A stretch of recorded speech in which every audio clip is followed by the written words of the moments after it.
साथ मैं हूं Munazza Shah. Senior BJP leader Tarun Chugh ने कहा कि उनकी दहशतगर्दी के खिलाफ जीरो टॉलरेंस की पॉलिसी है।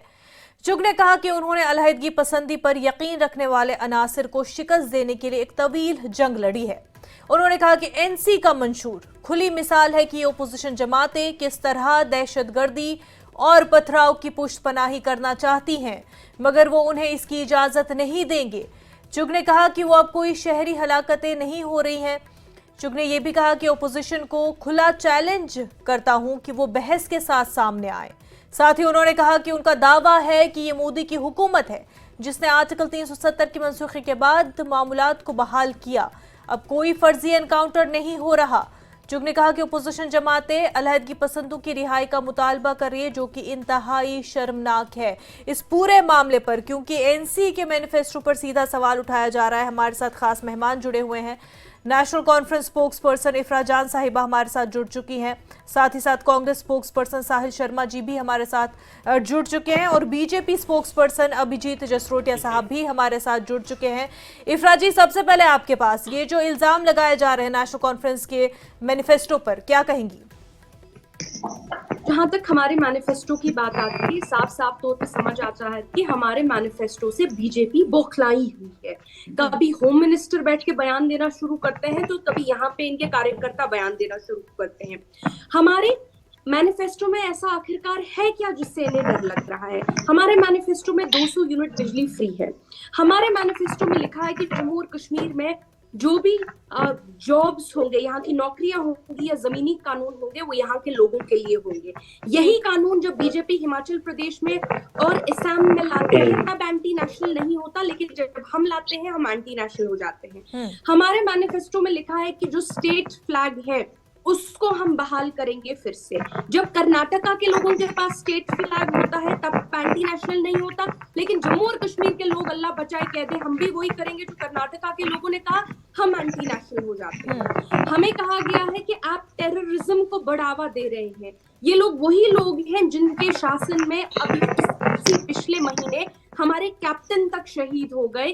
जितना टेररिज्म हमने जम्मू में कभी पूरी जिंदगी में नहीं देखा था, आज जम्मू में खुद कहते हैं कि 200 टेररिस्ट आ गए हैं और खुलेआम कत्ल हो रहे हैं। एक आखिरी बात कहना चाहती हूँ, इनके जम्मू और Kashmir BJP Twitter official Twitter handle से आज ये भी ट्वीट आ जाता है कि अब तो 370 तो दूर की बात, अब तो स्टेटहुड को भी ये अनकॉन्स्टिट्यूशनल बीजेपी कहने लगी है। तो मेरा सवाल जम्मू के लोगों से होगा कि क्या स्टेटहुड की डिमांड अनकॉन्स्टिट्यूशनल है?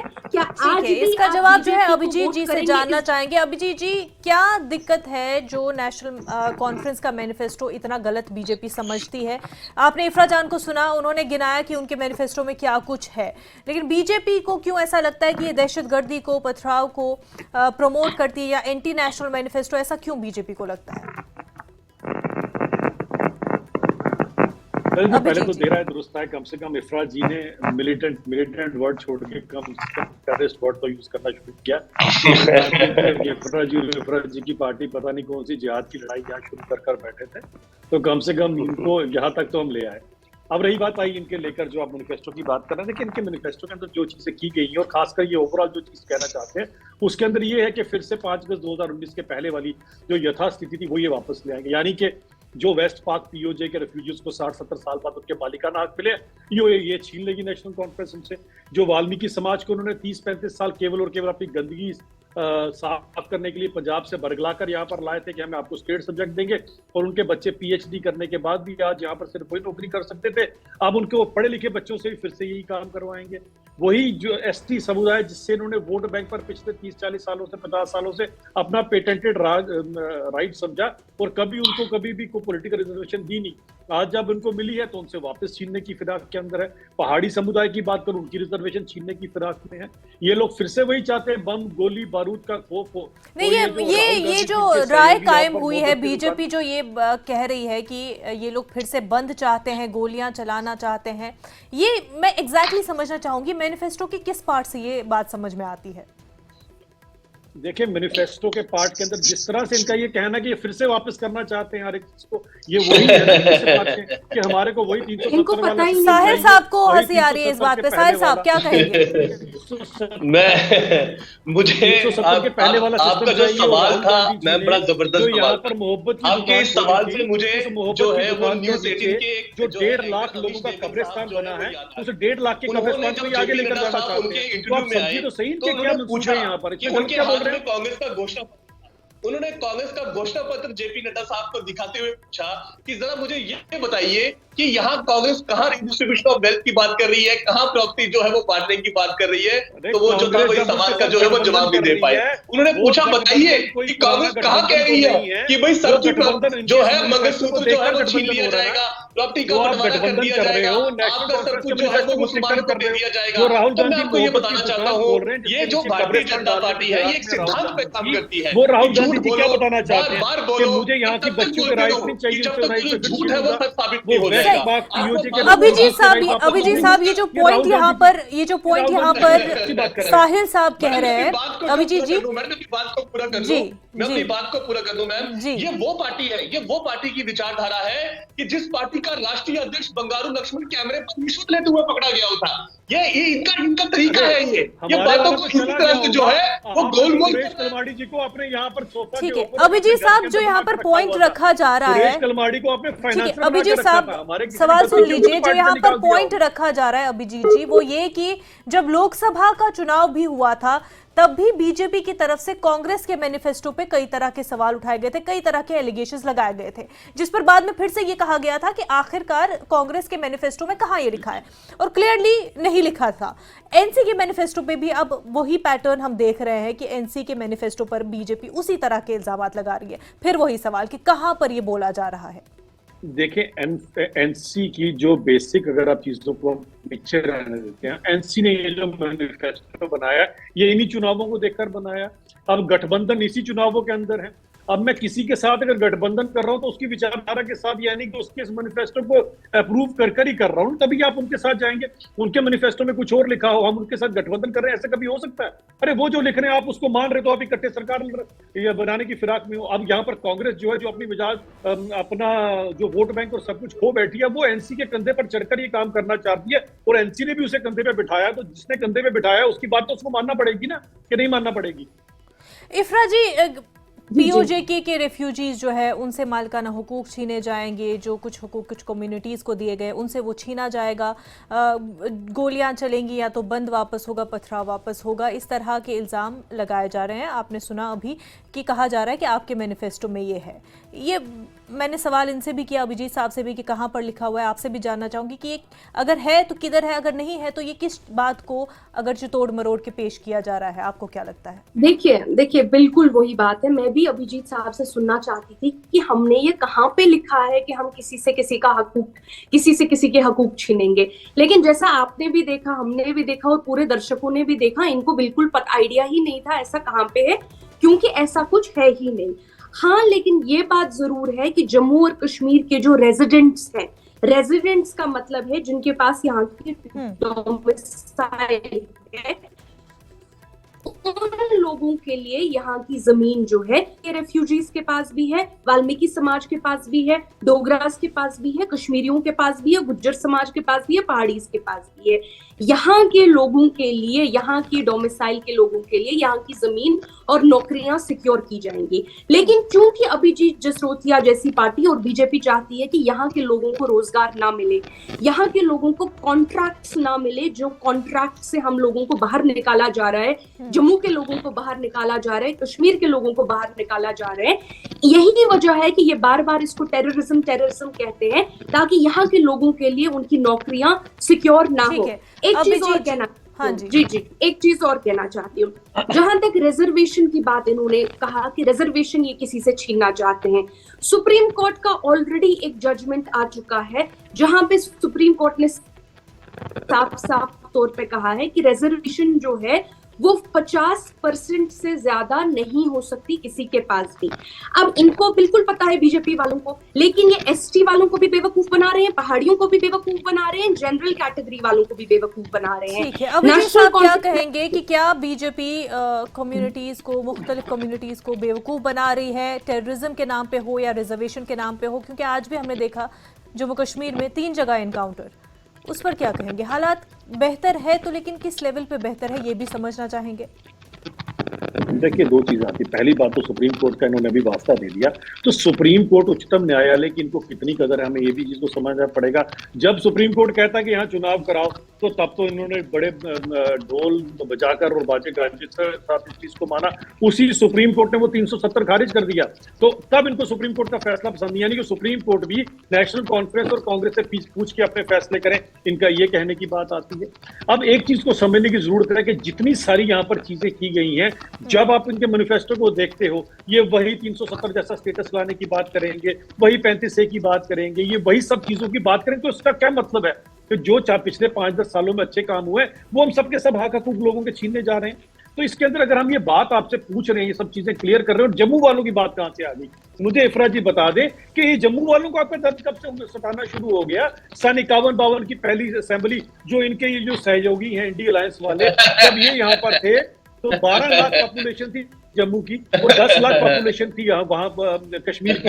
हमसे 1.5 दर्जन ज्यादा सीटें इन्होंने बांट दी, 1.5 दर्जन। कांग्रेस वाले उस समय भी इसी तरह से दांत निकालते रहे, हंसते रहे, और जम्मू वाले बेचारे इनकी शक्लें देखते रहे। अबे झूठ कम बोला करो यार, दांत निकाल रहे थे, जम्मू वाले बेचारे पीस रहे थे, और कांग्रेस देखो आप लोगों का एक काम है, तो आप समझ सकते भारतीय जनता पार्टी जो है वो ये दांत पे काम करती है कि झूठ बोलो, बार-बार बोलो, और ये राक्षस तो आपका क्या कहना है साहिर साहब, क्योंकि आपको खाने के लिए रखे हुए हैं? आपका क्या कहना है कि जम्मू के लिए जो बात की जा रही है, हमेशा से बीजेपी का एक स्टैंड रहा है कि जम्मू को नजरअंदाज किया जा रहा है, और चाहे नेशनल कॉन्फ्रेंस हो, कांग्रेस या पीडीपी, जम्मू की तरफ ध्यान नहीं दिया गया है। अब जो है वो इल्जाम बीजेपी पर लगाया जा रहा है कि जम्मू को बहुत बड़ा नुकसान हुआ है। तो बीजेपी पूछ रही है कि किस तरह से, किस बलबूते पर कांग्रेस ये कह रही है? मैं आपको बताना चाहता हूँ कि इनको जम्मू की कितनी फिक्र है। 2009 में 11 लोग जीत कर गए थे, 7 बिक गए थे, पैसे खाकर बिक गए थे, और अपनी ही पार्टी के खिलाफ जो है वो वोट डाल दिया। उसके बाद आप देखें इनकी भारतीय जनता पार्टी का एक एक्स एमएलसी है विक्रम रंधावा, वो प्रेस कॉन्फ्रेंस करके कहता है कि वो प्रेस कॉन्फ्रेंस करके कहता है कि जम्मू कश्मीर जो है वो भ्रष्टाचार का अड्डा बना हुआ है और लूट का सारा सरकार गिरा दी थी। वो पीएम मोदी जो है वो जेल में जाता है, जहां एक मेडिकल की सीट निकलती है, जहां एक मेडिकल की सीट निकलती है, और उनके नेता की एक सिंगल एमपी ने बिक कर वहां पर पूरी की पूरी सरकार नीचे गिरा दी थी। वो आप ही के थे ना, मेंबर पार्लियामेंट कांग्रेस के ही थे ना, जिन्होंने पैसे लिए थे। भूल गए क्या? तो बिकने का फॉर्मूला आपके पास है। हमारा कार्यकर्ता बिकने वाला नहीं, बिकाऊ कांग्रेस और कांग्रेस के लोग। इनके जो यहाँ के इलेक्शन करवाने आए होंगे राम माधव कौन है? राम माधव के ऊपर जो है सत्यपाल मलिक ने क्या आरोप लगाया था? बताएं कौन सा प्रूफ? वही सत्यपाल मलिक जो यहाँ पर बताइए राम मलिक कौन है? बताइए राम माधव कौन है? इफ्रा जी आपसे जानना चाहूंगी, बात 370 और 35A की जब हो रही है, आपके मैनिफेस्टो में 370-35A की रेस्ट्रिक्शन की बात की जा रही है, जबकि दूसरी तरफ आपके कद्दावर लीडर डॉक्टर फारूक अब्दुल्ला कहते हैं कि 100 साल लग जाएंगे। क्या ये कहीं ना कहीं लोगों को डिसीव करने की बात है कि एक तरफ आपके मैनिफेस्टो में कहा जा रहा है कि एजेंडा 370-35A को वापस बहाल करने का है, और दूसरी तरफ कहा जा रहा है लेकिन इसमें तो 100 साल लग जाएंगे?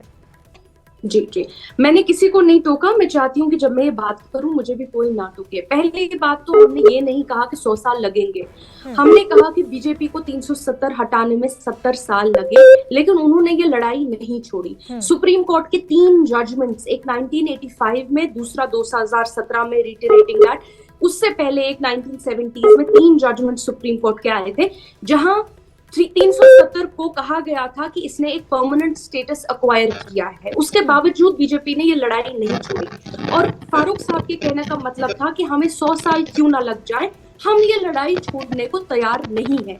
ये कानूनी तौर पे हम लड़ाई लड़ेंगे, और कितना भी वक्त लगे ये लड़ाई हम छोड़ने को तैयार नहीं है। ये पहली बात।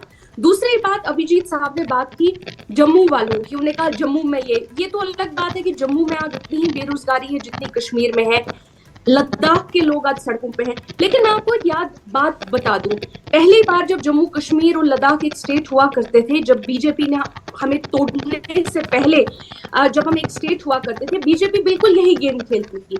लद्दाख के लोगों को और जम्मू के लोगों को कहती थी कि कश्मीरी तुम्हारा दुश्मन है, इस कश्मीरी से बच के रहना। लेकिन आज जम्मू के लोगों को और लद्दाख के लोगों को एक चीज समझ चुकी है, एक चीज वो समझ चुके हैं, अगर हमारा कोई दुश्मन है, ये सेंटर की वो सरकार है जो जम्मू और कश्मीर को उसकी स्टेट पावर्स देने को तैयार नहीं है।